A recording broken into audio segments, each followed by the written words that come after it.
We finally made it. We're live here from the Red Room at Raymond Vineyards, and today we have the fabulous and wonderful Jean-Noelle from VGS Chateau Potelle. Thanks for being here. Hey, thank you for being on time. Funny. So, tell us a little bit about VGS. Well, VGS was created, 30 years ago? That's why I have a strong Napa Valley accent. Yes, I can tell. Yeah, because I've been here 31 years, so it's a long time. When I came here, I did not speak English, so that's why, it took a while to get this accent. Took you a while to develop. So, but VGS, the name really, Chateau Potelle is the name of my family chateau in France. And I took that name because since I did not speak English, I was moving to a different country I did not know. I figured that taking the family chateau name was bringing my values, my traditions, since you have no imagination of having my last name on a bottle of wine, because it's so complicated. So, and then VGS happened because one day I was in the tasting room in the winery on Mount Ville, and I have a guy who came and said, "How did you rate wine when you were official wine tester for the French government?" So I thought for a second, because, if you put yourself 30 years ago, Americans are very precise and rational, and they love to know TA, pH, alcohol, everything. Really so I did not want to give them any rational thing. So I look at him, I say, good shit, bad shit. And he said, but this is very good shit. I say, you're absolutely correct. And the day after, twice many people visited. I say, what are you doing here? And they say, we come to taste the very good shit. And VGS was born. Brilliant. I love it. So it has been there since first vintage of VGS was really 1990s in Infidel. That's incredible. And since then, you've really had a lot of fun with your wines. Specifically, we're going to dive into the illegitimate here in just a moment. So there's a lot of humor and fun and lightheartedness in your wines, which I love, and definitely echoes what you have going on at your new tasting room as well. So tell us a little bit about the new tasting room and why you selected that location. Well, first, about the fun. I think that wine is fun. Wine is supposed to be shared with friends. You don't have friends if you want to have a bad time. Right. So you want to have fun time. So for me, wine is fun, it's lively, it is bright. So the tasting room, our tasting house and garden is bright and lively because I don't understand the tasting room that are dark. Because wine is supposed to be fun. The other way is that, wine for me is part of my culture. It's not something that is intellectual. It's totally essential. It belongs to me. And I think that wine is something that belongs to everybody, and everybody has the right to their own taste. Not to follow any particular style or whatever, because we are in a different mood every day. Right. And we have a right to have a different wine every day, because I challenge people that say, oh, I love that wine, and 3 weeks later they taste it again and say, oh, it's not the same. But no, you are not in the same mood. So when you go to Mexican restaurant, French restaurant, American restaurant, fancy, not fancy, you build your expectation around your mood. And you select things around your mood. Wine for me is the same thing. It's a very moody thing. I am in a mood for big, stuffy thing tonight. Or I am something for bright and lively. So the wines for us at Chateau Potelle, it's that same concept. So the name illegitimate or inevitable, they come from that same philosophy. Illegitimate is because it's a blend of Cabernet Merlot, Syrah, and Zinfandel. So I say in France, I will be in jail to make that wine. Okay? So Cabernet Merlot. Going to jail for making a wine. Well, yeah, because Cabernet Merlot, that's Bordeaux, that's fine. Syrah, it's Côte du Rhône, or I was in jail. Then I put Zinfandel, and I have been deported. No, okay? No. So, and here you are in California. I've been in California. So, so here we can do different style, different things, and it's what is fascinating here. And what makes also wine fun, because you can make fun thing and stay at a very high level of quality. Absolutely. I love it. I love it. My Vine Spot would like to know a little bit on the early days in the early 1980s when you came here to California wine country, Napa Valley. Kind of what was the landscape like at that time? What was the valley like? Orchard. It was orchard. The vineyards didn't exist. There was, I think, 48 wineries. Oh, wow. In 1980.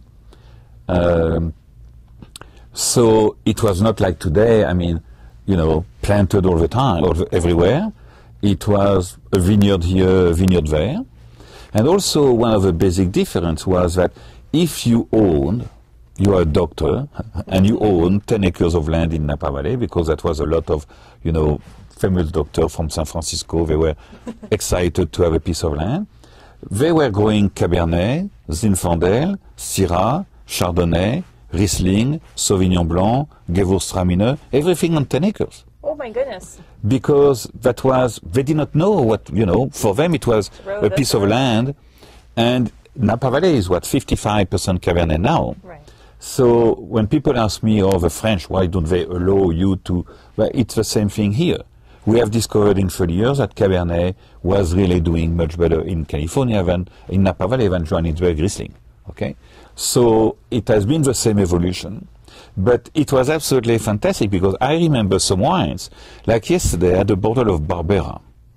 Well, I remember a Barbera from Ilgenhoek, absolutely fantastic. The same way I remember a Charbonneau from Chateau Souverain in Sonoma, extraordinary. But you don't see these wines today. And it's a little sad. But, so, you know, it was not the same. It was very friendly. It was not cowboy, but farming community. And today it's obviously different because a lot of money poured into Napa Valley. Correct. It sounds like it was more experimental at that time, where they were just kind of playing with the land and seeing what would grow when there wasn't as much seriousness put into it. Now, because nobody knew, you know, it was all experiment. We are trying everything. I bought some grapes from a vineyard in Alexander Valley in 1990 to make a wine just by accident, and that vineyard is just beautiful. And you discover that Alexander Valley is fruit-driven when Napa is mostly earth-driven. You know, so you have your difference in California, and even the style of Rutherford compared to us on Mount Vidor is so different. But there was not too many people on the mountain, you know, at that time. I wouldn't assume so. No, we're among only the crazy rare people went up there. We are still crazy. Well, let's taste some of this crazy wine, shall we? Okay, which one do you want to start with? Let's start with the jail one? The one on the left. Okay, so this is illegitimate. Excellent. Chin chin to you. Chin chin. Thank you. So it's a blend of Cabernet, Merlot, Syrah, and Zinfandel. All things that will get you deported from France, apparently.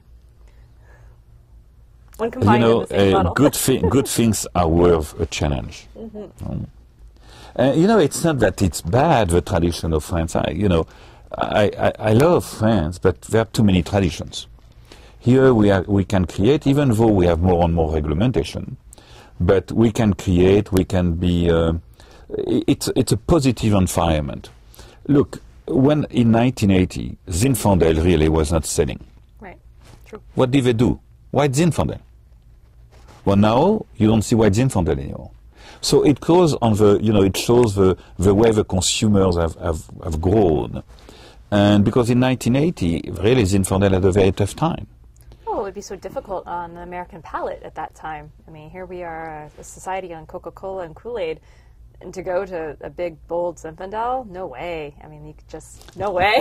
You couldn't do it. You know, people always ask me, because our wines have been dry since the beginning. And they say, why do you make dry wine? I say, because you guys have been raised on Coca-Cola, so you want your wine sweet. And then in Coca-Cola, you have 60%. When you buy a glass of Coca-Cola, you have 60% of ice. So you want your wine damn cold. But look, you go to a restaurant today, they serve the wine mostly room temperature, but not cold. Like I remember there was places at 42 degrees, the cellar. Oh. You know, and you cannot drink the damn No, wine. you got to warm it up, put a So, blanket on it. so what I like about this wine, or what people like about this wine, this is the red wine that our club members buy the most outside of their club.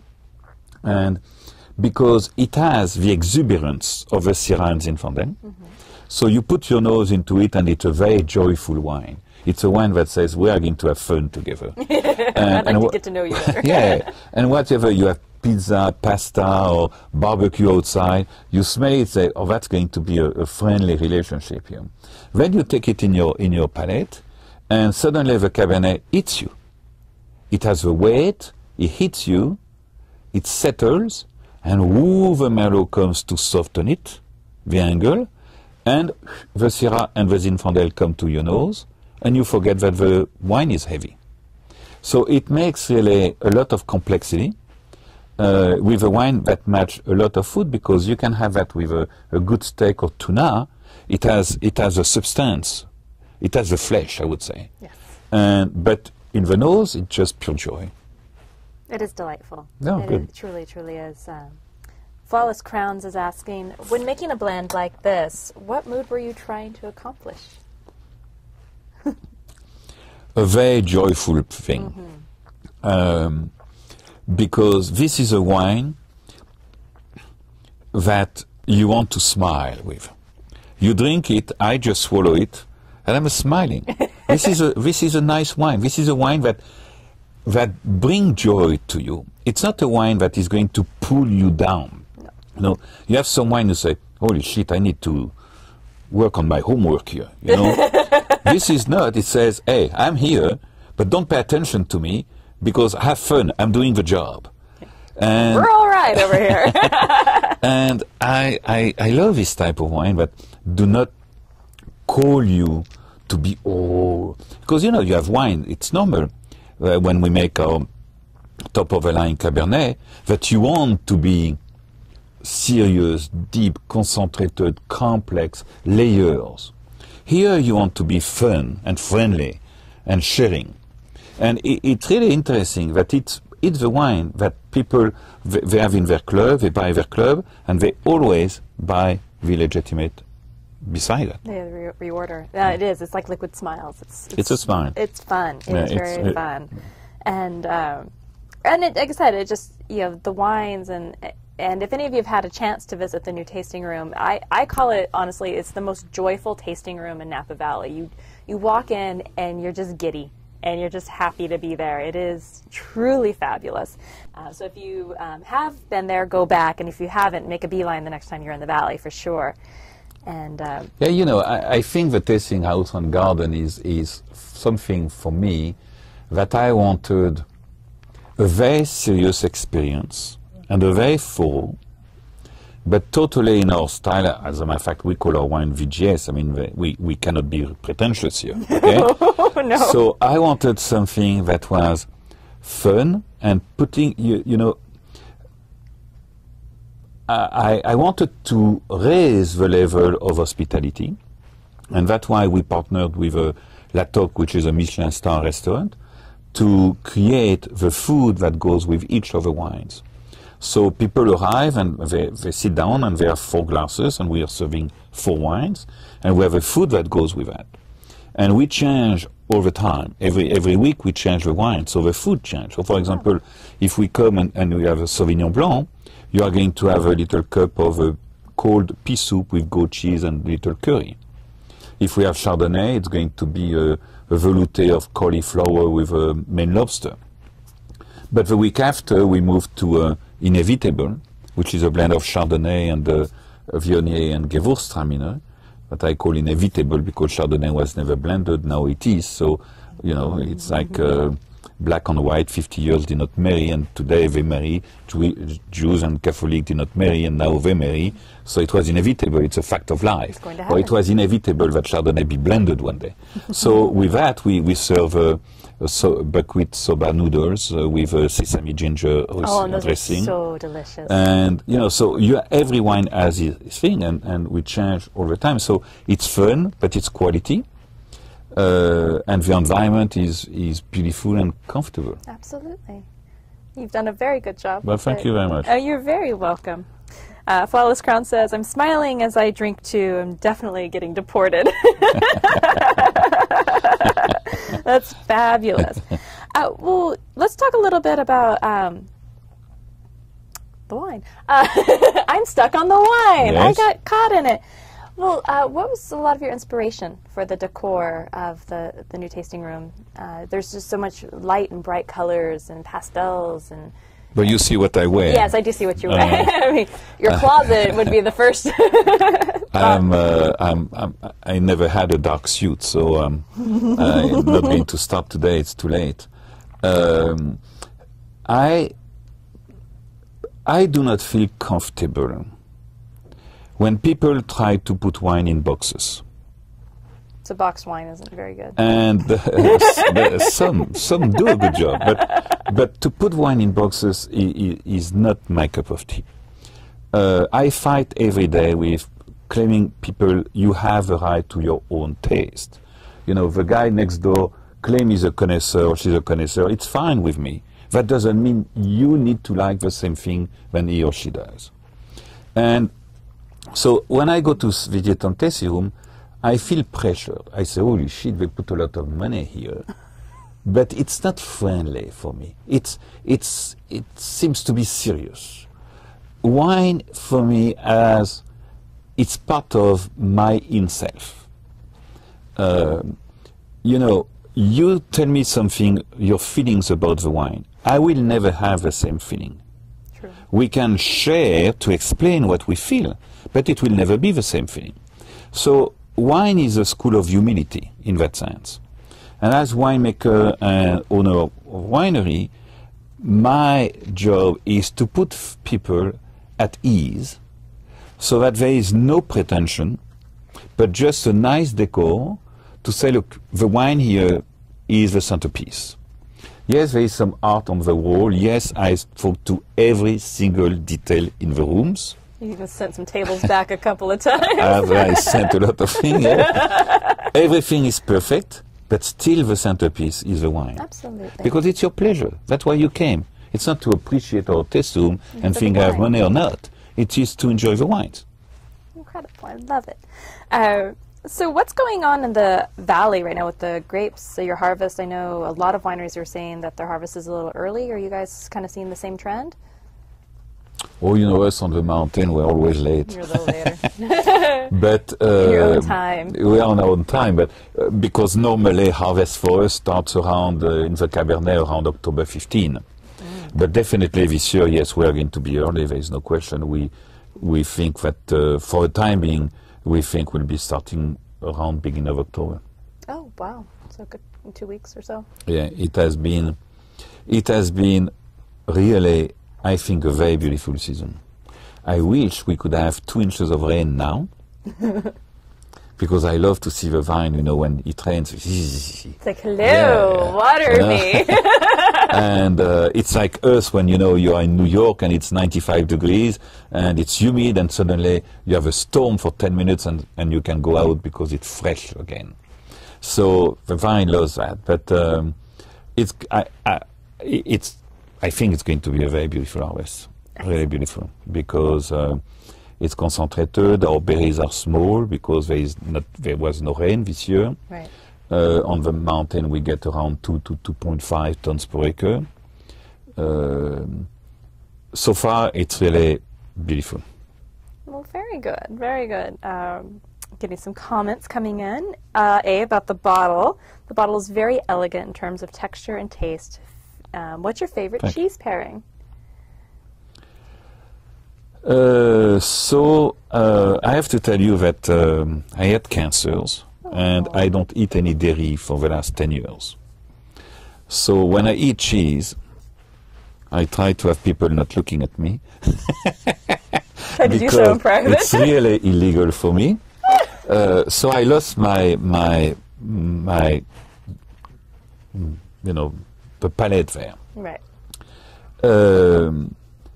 I think you have basically 3 types of cheese. You you have a strong cheese, you have the soft like Saint-André or Brie-à-Savarin, and you have a Tome type of cheese, and the Comté, which are very tasty and can go with white wine and red wine, as I think the softer are mostly with red wines.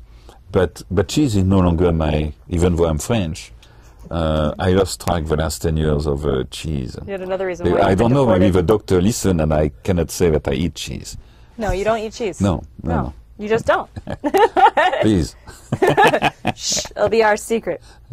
We're getting inviting aromas of Cassie's plum and dark berries, round texture, good depth of fruit. They're digging the wine. because I like these comments because, you know, when people come to a tasting house on garden and they go through the experience, so we serve 4 wines, but really we serve 5 or 6.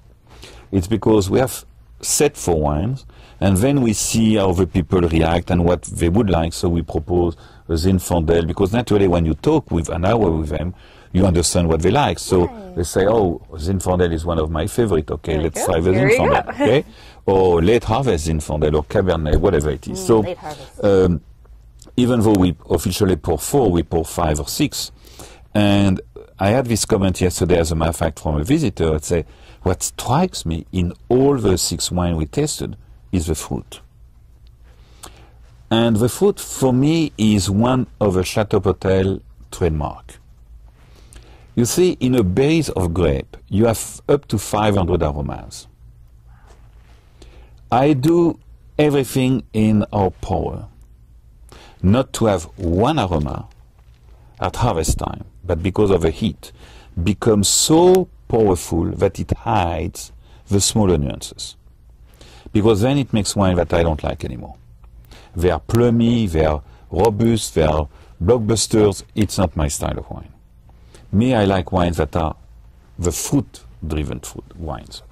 And when you have these, 5 different aromas, to me it's like if you go to a symphony, and the drummers play so hard that you only hear the drummer. Well, you go to the symphony because, yes, you want to hear the drummer, but you want to hear the flute, the violin, the cello, the bass. This is what the symphony is all about. It's not one. It's the 25 instruments that are there. And sometimes you cannot pinpoint which instrument is playing, but all together they make that harmony. To me, that's what wine is all about. It is how do we come to that harmony by keeping these flavors to be layers after layers after layers, and multi-dimension rather than one big thing. Mm-hmm. I hate that damn big thing. No big drums. No big drums. No, it is. No. It's a beautiful blend. I know as we're actually scooting through this, we should probably move on to contestant number 2 here. And this is your... Zinfandel VGS. So Zinfandel is very important in the Chateau Potelle history because the first VGS we released was our Zinfandel 1990. And we put our Zinfandel in that bottle that you see, and because you have to understand, when I arrived to the United States, I love Zinfandel in 1980 because we don't have that in Europe. It's a grape from Croatia, originally, and so we don't have Zinfandel in Europe anymore. So Zinfandel, I loved it because it was exuberant, superficial, everything that California is all about. Okay, and on the property on Marvida, grows in shallow soils. Yeah, well, we are hosts here, so yes. On this earth. But I want, but it was also Zinfandel was a second-class citizen, and I never understood why Zinfandel, our own California grape, had to be a second-class citizen to a Cabernet. It's like I never understood why when I came here, Napa Valley vintners were talking about a Chardonnay compared to Meursault. Well, you never compare yourself to a substandard, but always to a higher standard. So comparing your Chardonnay to a Meursault meant Meursault is better.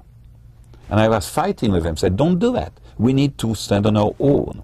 It's the same thing for me on Zinfandel.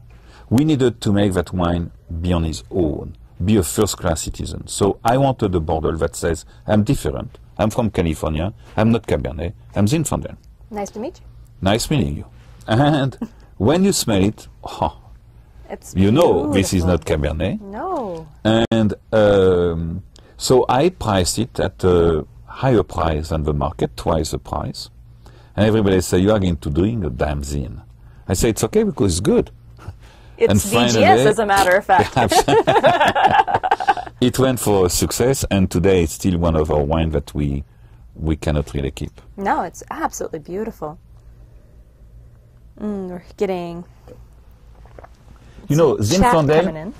Yep, is not an easy grape to do because at the time of harvest, Zinfandel, a cluster of Zinfandel, ripens unevenly. So at the time of harvest, you have 1/3 that is ripe, 1/3 that is underripe, and 1/3 that is. green. So traditionally, people do not want underripe, so they let it go to more. But the overripe become, reasoning. So that's why you have Zinfandel with a lot of alcohol, and also that blockbuster plummy character. Well, plum for me is not interesting because it hides the flavors and the layers that I want to show in wines. This is very good shit, by the way. This is very good shit. Yes, indeed, we agree. Well, that's good. I am in love. You can with this stay. one. You have good taste. I can stay. Thank you so much. Oh my goodness, we're getting some more comments coming in. Very attractive and elegant packaging too, coming in from the bloggers out there in the blogosphere. And Thank you. I I redesigned definitely this like that one. packaging. I think it's 2 years ago. I've been very sick, and I did not know if I was going to continue the business or not. And I went to work. I crossed India by myself alone, and during that time, I decided to continue and to reinvent the winery. I can't even imagine you not considering just like that was even a thought in your head that you wouldn't continue your business. Well, I had 3 cancers, 4 years treatment, sometimes, Yeah. So, but Wasn't your happy wine day? it was not my illegitimate day. So I decided to continue, but I wanted to reinvent the winery. Before, every bottle had a different packaging. And when people are asking me why, I say, I have $2 and they never dress the same way. So why should a Cabernet have the same packaging the Zinfandel? And then when I reinvented the winery, I say that age of rebellion is past. We need to go and satisfy the criteria of a common marketing. So let's do a VGS and let's do the Explorer. And the Explorer line is blends that are creative, like the Inevitable, like Grenache Blanc, like the Legitimate, or Sauvignon Blanc. We have the Explorer, and then we have the VGS. And I wanted the VGS to be prominent. Before it was after VGS. Now I put it before, because I've been here 32 years. And I figure that Chateau Potelle, that was my traditions 30 years ago, that was fine. But today my tradition is American, is VGS. Okay? So Chateau Potelle is very small. I love it. Very lovely aromas here with smooth finish on the Zen. And we're getting from my vine spot a generous amount of freshness, juiciness, and fruit in the Zinfandel. Wonderful acidity too. Yeah, so wonderful acidity is because it's also one of our characteristics because of a mountain fruit. The beauty of a mountain is that we ripen slowly, or slower, and therefore we protect the acidity. Because we never have the same heat. So all our wines have a strong acidity. As a matter of fact, I made a big party for my 30 years and invited some customers. And for example, the Chardonnay that they preferred was our 92 and 2001 or something like that. The 92, when you are in 2010, it's pretty damn old, Right. even for French Burgundy. So I think that person knows exactly the wines, and the acidity is also the fact that you can match food and wine. So I love to match this wine with sea bass, because it breaks the mind set of people. A white fish and a red wine. They're like, yeah, what are they you always doing? want red meat and all this stuff, So Never. I do a puree of tomato and black olives, and that cooks for hours. And I rub the sea bass with paprika and curry, and I steam it. Very interesting. We make love together. Oh, it sounds like it. Fantastic. Sounds like all kinds of passions going on in that kitchen. That is lovely. So when you're not Jean-Noelle, wine owner extraordinaire, what are your hobbies? What is your favorite thing to do? I sail. I have a boat on the bay. You do? I did not know this. So I sail, and I walk and hike.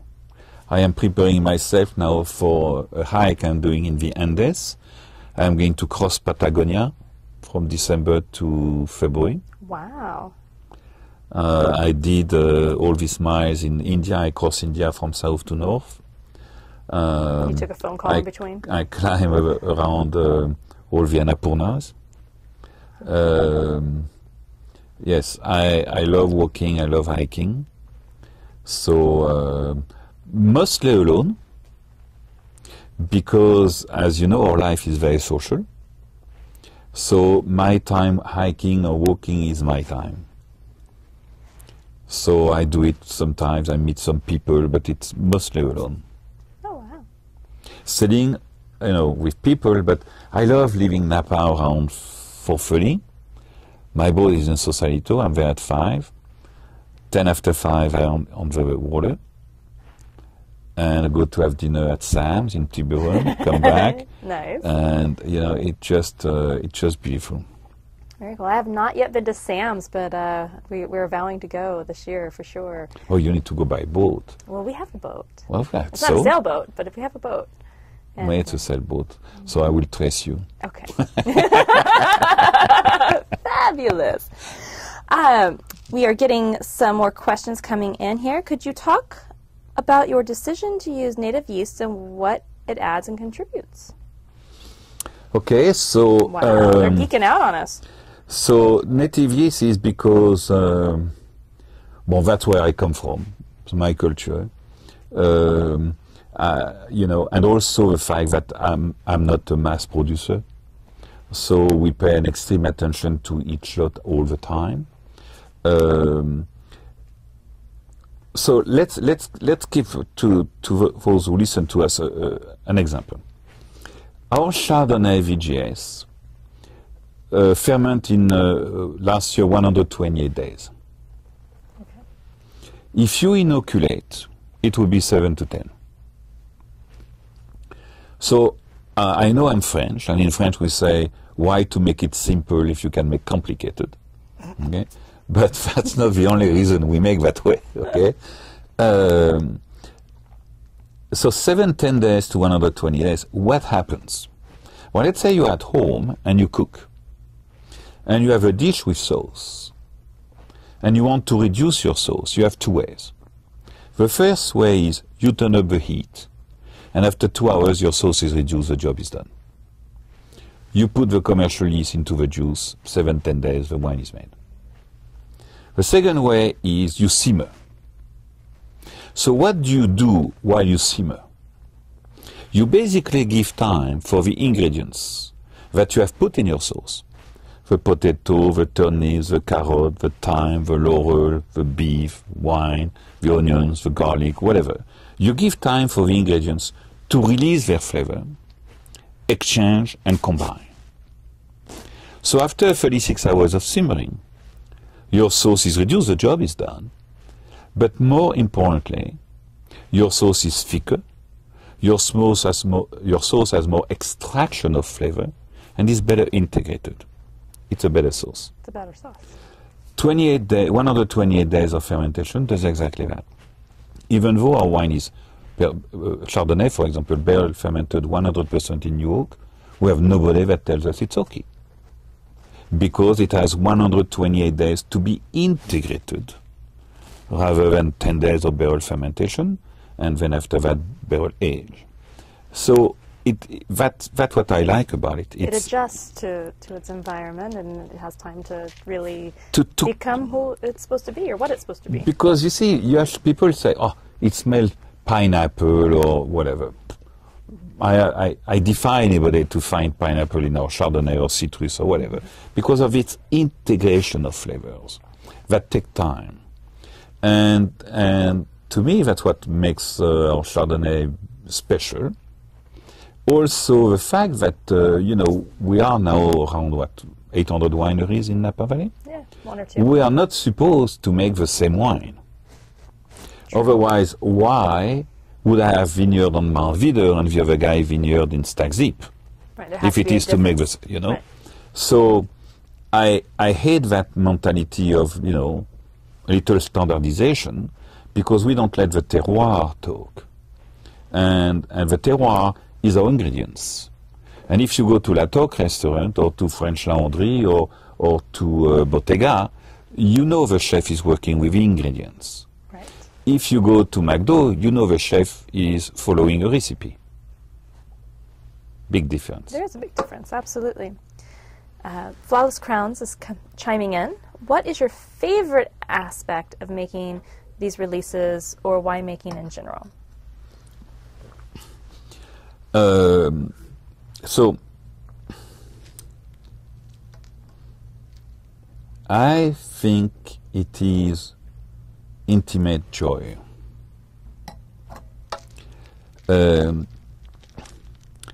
It is pure joy for me. Like today we bottled our Cabernet VGS 2011. Wow, that stuff is so good. I'm so happy of what we took the 11, which was a so difficult vintage. And I was with our people and I say, this is amazing. And you only get that by being committed to what you want to do. So we had, for example, take an example of Merlot. We had 8 tons. We finally had 2 after sorting. Oh. Okay? Cabernet, we had 24 tons.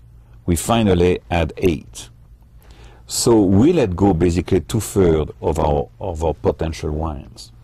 But what we had was what we thought would be giving us a quality that we and then you see that baby evolving over the 2 years period, and you give them these beautiful new French barrels, and at the beginning the French barrels are overpowering because it's still a light vintage, and then suddenly you see the wine coming back and acquiring another dimension, and finally the barrels are totally integrated, and we have happened to make, I think, a delicious 2011 Cabernet. The 2010 was completely different.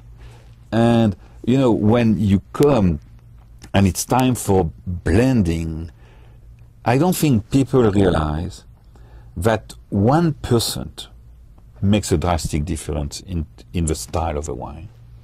But you are there with 1% more Cabernet Franc into your blend, or 1% more Merlot or Cabernet Sauvignon, and the blend goes that direction when you want it to be that direction. So you have to take the wine back where it belongs, because we do a Cabernet Franc, but the Cabernet Franc is supposed to be there.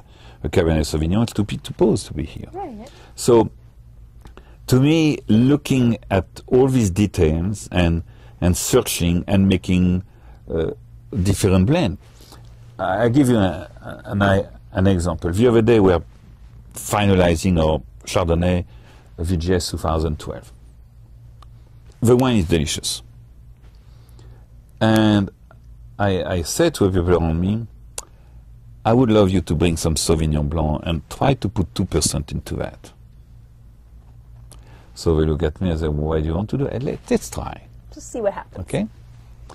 So we put 2% of Sauvignon Blanc, and the wine from there becomes, wow. Interesting. So, in wine, you never have finish until you have a cork, And then you taste it in a year and you say, I could have done better or different, you know? It could always be better. But I love that you can always work up to the last minute, and if you are open-minded, you can fix some things. Like 2012, our Chardonnay is delicious, but it's a little fatter than Chateau Potelle style. And the Sauvignon Blanc, only 2%, as a matter of fact, it's 1.75%, brings back the wine in terms of body to where our style is. Even though we're very happy, because we say that's the year that way. So we are back that we are glad that we're able to bring it back to the family style. Right. That's exciting. I love this. I'm just wrapped up in your stories right now. I'm like speechless. Well, I do want to thank you. We are running out of time. We've carried on and had a wonderful chat here with Jean-Noelle, winemaker extraordinaire, explorer, and secret agent of the wine country. And we thank you all so much for being with us today, and we look forward to seeing you again next week. And thank you so much for being here. Thank you, Emma. Thank you very much. You have a good